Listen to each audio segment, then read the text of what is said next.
it being 50 years, the momentum of the heritage has been building. We're truly South Carolina's event, and we feel in the impact that this event becomes one of the biggest events in South Carolina. We pride ourselves every year in giving back. We do what we do for the fact of giving back, and we have in excess of $41 million the foundation has awarded around the state. But we also, there's a huge economic impact of close to $100 million. The economic impact, just the pride that we all feel that makes our state the place we love to live.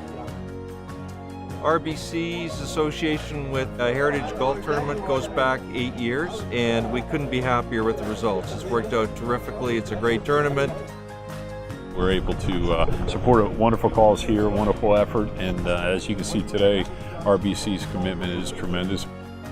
The initiative is a $300,000 commitment from RBC and the Heritage Classic Foundation. It's really to support the development of youth with technical skills. Mechatronics, it's a field that the opportunity is there.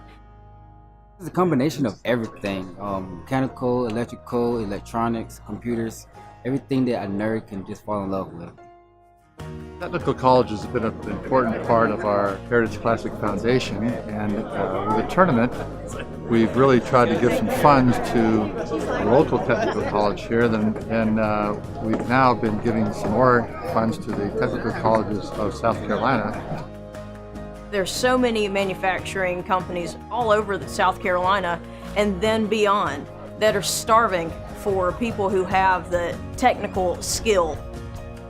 Our partnership with RBC will allow us to train 16 faculty from each one of the colleges every year for the next 3 years, who will then go back and teach mechatronics using Siemens materials so that students can end up with those certifications. The students will be able to transport that certification across the state. It's going to be a great challenge, but it's going to be a great opportunity for our state. That's why I'm so grateful for mechatronics. If it weren't for these career opportunities, I would be lost. We're very thankful for the commitment on the behalf of RBC and the reality that this is an investment. We now serve over 100,000 students at our 16 technical colleges across the state. The 5 million residents of the state depend on the South Carolina Technical College system for developing the skilled workforce that we need to continue to attract business and industry to our state. We're just very appreciative of the investment that's being made on the behalf of RBC, and we're certainly appreciative of the Heritage Foundation and their willingness to partner with the South Carolina Technical College system.